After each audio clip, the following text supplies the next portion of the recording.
உங்கள் ரெஸ்டாரண்ட்டில் சேல் நல்லா ஆகுது, ஆனால் கையில் மந்த் எண்டில் பார்த்தீங்கன்னா கையில் காசே நிற்க மாட்டேங்குது அப்படின்னு நினச்சிங்கன்னா இது ஒரு மேஜர் காரணமாக இருக்கும். அதுதான் இன்வென்ட்ரி மேனேஜ்மெண்ட். இன்வென்ட்ரி மேனேஜ்மெண்ட்னால் என்ன, இதில் இருக்கிற 6 எலிமெண்ட்ஸ் என்ன அப்படின்றத இந்த வீடியோவில் விரிவாக பார்க்க போகிறோம். வாங்க வீடியோக்குள்ளே போகலாம். நான் ஏழுமலை சர்டிஃபைட் ட்ரைனர் மற்றும் ஆண்டர்பிரனர்.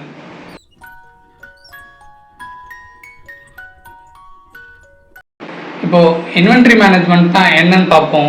இன்வென்ட்ரி மேனேஜ்மெண்ட்னா ஒன்றும் இல்லை, உங்கள் ரெஸ்டாரண்ட்டுக்கு தேவையான ஃபுட்டு, பெவரேஜஸ், கன்சியூமபிள் இந்த மாதிரி ஐட்டங்களோட அதோட மானிட்டர் பண்ணுறதுக்காகவும் அதோட ட்ராக்கிங்க்கும் யூஸ் பண்ணுற ஒரு சிஸ்டம் தான் இந்த இன்வென்ட்ரி மேனேஜ்மெண்ட் சிஸ்டம். இப்போ இந்த இன்வென்ட்ரி மேனேஜ்மெண்ட் சிஸ்டமில் நம்ம குறிப்பாக ஒரு முக்கியமான ஒரு 6 எலிமெண்ட்ஸை தான் பார்க்க போகிறோம். அதில் முதல் எலிமெண்ட்ஸ் என்னென்னு பார்ப்போம். ஸ்டாக் ஆர்டரிங் அப்படின்னா என்னென்னு கேட்டிங்கன்னா, உங்கள் அவுட்லெட்டுக்கு தேவையான சேல்ஸ் பேட்டர்னுக்கு ஏற்ற மாதிரி உங்களோட ஸ்டாக்ஸோட அளவுகளை நீங்கள் ஆர்டர் பண்ணுவீங்க. இந்த ஆர்டர் பண்ணுற மெத்தடு தான் ஸ்டாக் ஆர்டரிங், இல்லைனா இது இண்டன்னு சொல்லுவாங்க. ரெண்டாவது எலிமெண்ட்ஸ் என்னென்னா ஸ்டாக் ரிசீவிங்.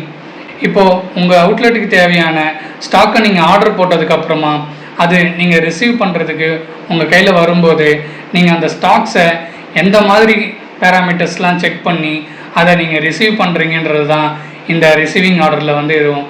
ஃபார் எக்ஸாம்பிள், நீங்கள் ஆர்டர் பண்ண ஸ்டாக்ஸு கரெக்டான குவான்டிட்டியில் வந்திருக்கா, கரெக்டான எக்ஸ்பைரி டைமில் வந்திருக்கா, கரெக்டான டெம்பரேச்சரில் இருக்கா அப்படின்றதெல்லாம் நீங்கள் வந்து செக் பண்ணிப்பீங்க. இன்கேஸ் நீங்கள் டின் ஐட்டம் இந்த மாதிரிலாம் ஆர்டர் பண்ணுறீங்க அப்படின்னா அது டென்ட் ஆகியிருக்கா, பல்ஜ் ஆகிருக்கா, டேமேஜஸ் ஆகிருக்கா, இந்த மாதிரி விஷயங்களெல்லாம் நீங்கள் செக் பண்ணுற இந்த ப்ராசஸ்க்கு தான் இந்த ரிசீவிங் அண்ட் ஆர்டரிங். இது மூலிமா நீங்கள் ஆர்டர் பண்ண ஸ்டாக் சரியான முறையில் தான் உங்களை வந்து ரிசீவ் ஆகிருக்கான்றத நீங்கள் என்ஷூர் பண்ணுறது மூலயமா உங்களுக்கு நிறைய மணி சேவ் ஆகிறதுக்கான வாய்ப்புகள் ரொம்ப அதிகம். இந்த ரிசீவ் பண்ணும்போது இந்த ஆர்டர்ஸ் எல்லாம் நீங்கள் ஒழுங்காக செக் பண்ணாமல் விட்டிங்கன்னா உங்களுக்கு நிறைய லாஸ் வர்றதுக்கான வாய்ப்புகள் அதிகம். மூணாவது எலிமெண்ட்ஸ் என்னென்னா இன்வென்ட்ரி ட்ராக்கிங். இதில் வந்து நீங்கள் ஆர்டர் பண்ண ஸ்டாக்ஸ் வந்து எந்த அளவுக்கு குவான்டிட்டி உங்கள் கையில் இருக்குது, எவ்வளோ நாளில் அது எக்ஸ்பைரி ஆக போகுது, இந்த மாதிரி விஷயங்களெல்லாம் மேனுவலாகவோ இல்லை சிஸ்டம்லையோ சாஃப்ட்வேர் மூலயமாவோ நீங்கள் வந்து லோட் பண்ணி வச்சுக்கலாம். இது மூலிமா உங்களுக்கு நீங்கள் ஆர்டர் பண்ண ஸ்டாக்ஸ் எல்லாமே உங்களுக்கு ட்ராக்கிங்கில் இருக்கும். இந்த ட்ராக்கிங்கை தான் நம்ம இன்வென்ட்ரி ட்ராக்கிங் சொல்கிறோம். இது மூலிமா உங்களுக்கு ஸ்டாக்ஸ் எவ்வளோ கையில் இருக்குது அப்படின்றத அப் டு டேட்டாக உங்களால் வச்சுக்க முடியும். நாலாவது எலிமெண்ட்ஸ் என்னென்னு பார்ப்போம். Wastage control. இந்த வேஸ்டேஜ் கண்ட்ரோலுன்றது ரொம்ப முக்கியமான விஷயம்.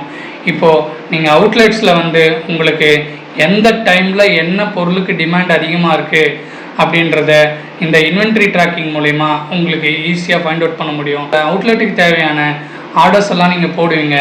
டிமாண்ட் அண்ட் சப்ளைக்கு ஏற்ற மாதிரி பொருட்களை நீங்கள் சரியான முறையில் நீங்கள் ஆர்டர் பண்ணாமல் விட்டுட்டீங்க அப்படின்னா இதெல்லாம் உங்களுக்கு எக்ஸ்பைரி ஆகவோ இல்லை அது டிமாண்ட் குறைவான டைமில் அந்த பொருட்களோட வேஸ்டேஜ் உங்களுக்கு அதிகமாகும்.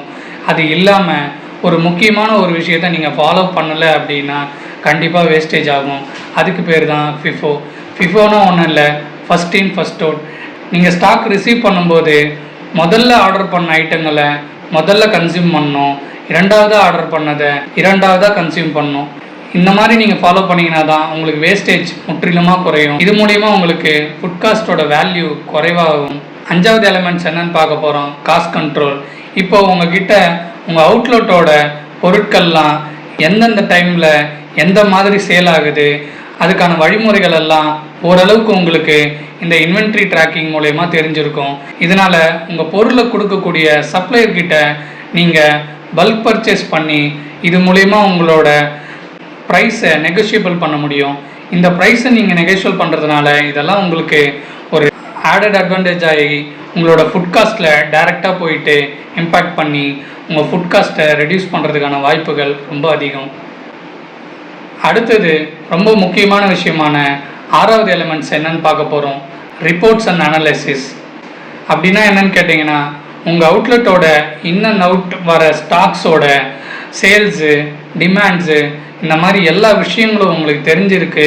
அது மட்டும் இல்லாமல் உங்ககிட்ட அதுக்கான சரியான ட்ராக்கிங் ஷீட்ஸ்லாம் இருக்கிறதுனால உங்களோட அவுட்லெட்டோட ரிப்போர்ட்ஸை நீங்கள் அப் டு டேட்டாக வச்சுக்கலாம்.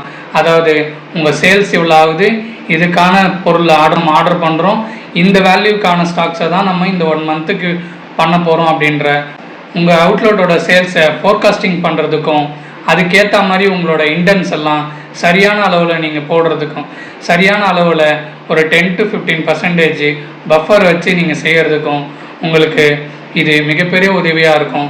ரெண்டாவது, இது மூலயமா உங்களுக்கு நான் அவைலபிலிட்டிஸோ இல்லை ஷார்ட் சப்ளையோ இந்த மாதிரி எதுவுமே இல்லாமல் உங்களோட ஆப்ரேஷன்ஸை இது ஸ்மூத்தாக ரன் பண்ணுறதுக்காகவும் உங்களோட மொத்த ரெவென்யூவில் உங்களோட ஃபுட் காஸ்ட்டு அக்யூரேட்டாக எந்த அளவில் இருக்குது அப்படின்றத ஐடியல் அண்ட் ஆக்சுவல் ரிப்போர்ட்ஸை வச்சு நீங்கள் ஈஸியாக கண்டுபிடிச்சிக்கலாம். அந்த ஐடியல் அண்ட் ஆக்சுவல் ரிப்போர்ட்னா என்னன்னு கேட்டிங்கன்னா, ஃபார் எக்ஸாம்பிள் நீங்கள் 1 லட்ச ரூபா சேல் பண்ணுறீங்க அப்படின்னா உங்களோட ஃபுட் காஸ்ட் 30%ன்னா நீங்கள் ஐடியலாக நீங்கள் வாங்கியிருக்கிற ஸ்டாக்கோட வேல்யூ அந்த 1 lakhல 30% 30,000 தான் இருக்கணும். ஸோ அதை விட அதிகமாக இருக்குன்னா எந்த இடத்துல அதிகமாக இருக்குது இல்லை எந்த இடத்துல குறைஞ்சிருக்கு அப்படின்றத நீங்கள் ஈஸியாக ட்ராக் பண்ணுறதுக்கு இந்த அமைப்பு உங்களுக்கு மிக பயனுள்ளதாக இருக்கும். இந்த மாதிரி பேராமீட்டர்ஸ்லாம் நிறைய அவுட்லெட்டில் ஃபாலோ பண்ணாதனால தான் தங்களுடைய அவுட்லெட்டில் சேல்ஸ் நல்லா ஆனாலும் மந்த் எண்டில் பார்க்கும்போது கையில் காசு இல்லாத மாதிரி அவங்களுக்கு தோன்றதுக்கான காரணம் இதுதான். எப்போவுமே அவங்களோட இன்வென்ட்ரி மேனேஜ்மெண்ட்டில் அவங்க எந்த அளவுக்கு சரிவர 100% இன்வால்மெண்ட்டாக இருக்காங்க, நல்ல ட்ராக் ரெக்கார்டு வச்சுருக்காங்களோ அவங்களோட அவுட்லெட்ஸில் தான் இவங்களுக்கான ப்ராஃபிட் அதிகமாகிறதுக்கான வாய்ப்புகள் அதிகம். இந்த விஷயங்களெல்லாம் உங்களுக்கு பயனுள்ளதாக இருந்திருக்கும்னு நினைக்கிறேன். இந்த மாதிரி ஃபுட் மற்றும் பிஸ்னஸ் சார்ந்த காணொலிகளுக்கு தொடர்ந்து இணைந்திருங்கள். நன்றி, வணக்கம்.